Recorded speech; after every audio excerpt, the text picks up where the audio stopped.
검찰이 김건희 여사를 어제 비공개로 소환해 조사했습니다.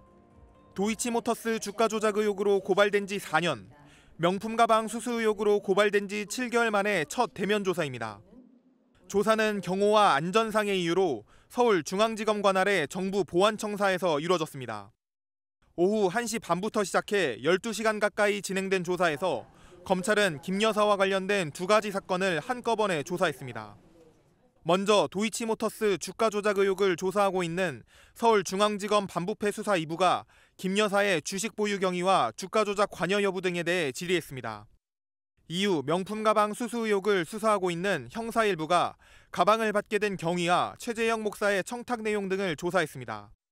김 여사의 법률 대리인은 성실히 조사에 임해 사실 그대로 진술했다고 밝혔습니다. 검찰 관계자는 구체적인 수사 상황은 밝히기 어렵다고 밝혔습니다. 서울중앙지검 관할 보안청사로 소환된 김건희 여사는 어제 오후 1시 반부터 도이치모터스 주가 조작 의혹과 관련해 조사를 받았습니다. 밤 8시 반부터 오늘 새벽 1시 20분까지는 명품백 수수 의혹 조사가 이뤄졌습니다. 그런데 김 여사의 대면 조사가 대검찰청에 보고된 건 첫 조사 10시간 만인 어젯밤 11시 반으로 전해졌습니다.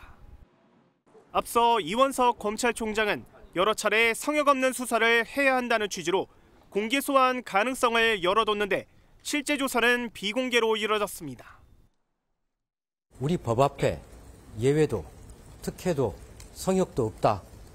그러한 원칙과 기준을 우리가 견지해야 한다는 것을 늘 강조하고 있고. 검찰총장을 패싱했다는 지적이 나오자 서울중앙지검은 수사지휘권이 배제된 총장에게 도이치모터스 사건 보고를 하는 건 규정 위반이 된다며 서둘러 진화에 나섰습니다. 지난 2020년 10월 추미애 당시 법무부 장관이 윤석열 당시 검찰총장의 도이치모터스 사건 지휘권을 박탈한 뒤 현재까지도 복원되지 않아 이 총장 역시 지휘권은 없습니다. 반면 대검은 검찰총장이 이 상황에 대해 깊이 고심하고 있다며 불쾌한 심경을 감추지 않았습니다. 대검과 수사팀이 김 여사 조사를 놓고 입장차가 갈리면서 향후 수사 결과에도 영향을 미칠지 주목됩니다. 김건희 여사 검찰 소환에 대해 대통령실은 입장을 내지 않았습니다. 대통령실 관계자는 검찰이 수사 중인 사안에 대해 대통령실이 직접 언급하는 건 부적절하다며 필요하면 법률 대리인 측이 입장을 낼 것이라고 말했습니다. 국민의힘은 김 여사가 절차에 따라 성실히 조사받았다고 엄호하며 법과 원칙에 따라 엄정하게 수사가 진행되고 있고 앞으로도 그럴 것이라고 밝혔습니다. 민주당이 이 수사 중인 건에 대해서 정치적으로 악용하는 것에 대해서는 매우 유감스럽게 생각합니다. 민주당은 청문회 증인 출석 요구를 앞두고 소환쇼를 연출한 것이라고 맹공을 퍼부었습니다. 수년간 소환조사 받지 않더니 법사위 탄핵 청문회 증인 출석 요구를 앞두고 마음대로 소환쇼를 연출한 겁니다. 오는 26일 예정된 대통령 탄핵 청원 2차 청문회에서는 김 여사 명품 가방 수수 논란과 도이치모터스 주가 조작 의혹이 주로 다뤄질 것으로 보입니다. 증인으로 채택된 김 여사와 어머니 최은순 씨 불출석이 예상되는 상황에서 여야 공방이 더 치열해질 전망입니다. 김 여사 조사 사실이 오늘 오전에 알려졌고 전격적이라고 볼 수도 있는데 일단 배경부터 한번 볼까요? 네, 전격적이라기보다는 어느 정도 예상됐던 일이다 이렇게 봐야겠습니다. 저희가 최근 리포트를 통해서 김 여사에 대한 조사가 이르면 이달 말 있을 거라고 보도해 드렸었는데요. 예상대로 7월 말 대면 조사가 이루어졌습니다. 검찰이 조사를 서두른 이유는 9월 12일로 잡힌 도이치모터스 주가 조작 사건 항소심 선고 때문입니다. 검찰은 도이치 항소심 직후에 김 여사 사건들에 대한 수사 결론도 내린다는 계획을 갖고 있었는데요. 그러기 위해선 김 여사를 빨리 조사해 수사를 어느 정도 마무리 지어 놓아야 하기 때문입니다. 예, 공개 소환이냐 비공개 조사냐 이 부분도 굉장히 관심이 컸는데 결국 비공개로 이루어졌습니다. 이유는 뭐라고 봐야 돼요? 애초에 검찰은 공개 소환을 검토했습니다. 워낙 국민적 관심이 크다는 이유 때문이죠. 검찰이 마지막까지 고심을 했지만 경호와 안전 문제 등으로 공개 소환은 부적절하다는 결론이 내려졌습니다. 예, 그러다 보니까 일각에서는 김 여사에게 특혜를 준 거 아니냐 이렇게 볼 수도 있을 것 같아요. 예, 과거 국정농단 사건 기억하실 겁니다. 당시 현직 대통령이었던 박근혜 대통령도 검찰총사에 공개 소환된 바 있었죠. 하지만 그런 전례가 있다고 해서 공개 소환을 강제할 수는 없습니다. 특히 김 여사 측에서 비공개를 요구한 걸로 알려졌는데 검찰이 조사 방식에 대한 의견을 절충한 결과로 풀이가 됩니다. 예, 조사 방식도 궁금합니다. 어떤 방식으로 이루어졌습니까? 예, 도이치 주가 조작 사건을 먼저 조사를 하고 명품백 의혹 사건을 그 뒤에 이어서 조사를 했는데요. 두 사건 모두 서울중앙지검의 담당 부장검사가 직접 조사를 진행했습니다. 도이치는 최재훈 반부패 수사 2부장이, 명품백은 김승호 형사 1부장이 맡았습니다.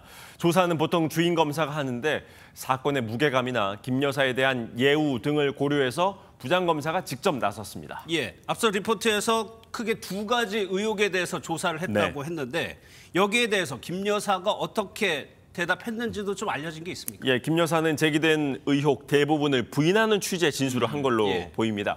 최재형 목사가 재작년 9월 김 여사에게 건넨 가방은 돌려주라고 지시했다라고 검찰에 진술을 했다고 합니다. 또 김창준 전 미국 하원 의원 국립묘지 안장 청탁도 보고받지 못했다라고 진술한 걸로 알려졌습니다. 앞서 검찰 조사를 받았던 김 여사 측 유모 대통령실 행정관의 진술과 거의 같은 내용입니다. 도이치 사건도 관련 의혹을 대부분 부인한 걸로 알려졌습니다. 예, 성 기자 또 하나요. 조사하는 걸 검찰총장도 몰랐다고 저희가 전해드렸는데 검찰수장이 몰랐다. 이게 가능한 건가요? 그러다 보니까 뭐 패싱 논란이 나오고 있습니다. 예, 어제 수사팀이 먼저 조사를 시작했던 이 도이치모터스 주가 조작 사건, 이 조사가 끝날 무렵이 되어서야 서울중앙지검은 김 여사를 조사 중이다라는 사실을 대검에 보고를 했다고 합니다. 총장의 입장에서 불쾌한 상황인 것만큼은 분명해 보입니다.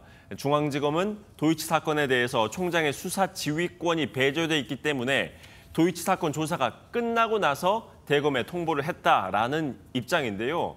이건 바로 원칙대로 진행한 것이다라는 주장입니다. 하지만 수사 지휘권이 배제돼 있다고 해서 대면 조사 계획을 보고도 하지 말라는 법은 없습니다. 수사 지휘권 배제라는 건 말 그대로 구체적인 수사 지휘를 하지 말라는 것이죠. 총장이 수사에 대해서 이래라 저래라 지시하는 걸 막아놓은 것뿐입니다. 총장 입장에선 불쾌할 수밖에 없는 상황인 것입니다. 내일 총장 출근길에 전 언론사가 붙어서 마이크를 들이댈 텐데요. 여기서 총장이 어떤 입장을 낼지, 어떤 입장을 밝힐지 주목됩니다. 마지막으로요. 조금 이르긴 합니다만 수사 결론 좀 예상해 볼 수 있을까요? 예, 결론이 나봐야 알 수 있겠습니다만 법조계에서는 두 가지 사건 모두 기소할 가능성은 낮다라고 보고 있습니다.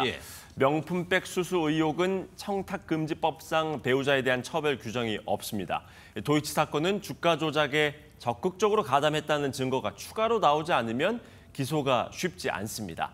검찰은 김 여사에 대한 재소환 여부를 포함해서 수사 결론을 어떻게 내릴지 고민을 하고 있을 텐데요. 어떤 결론을 내리더라도 국민이 납득할 만한 근거를 제시할 수 있느냐가 검찰의 남은 숙제가 될 걸로 보입니다.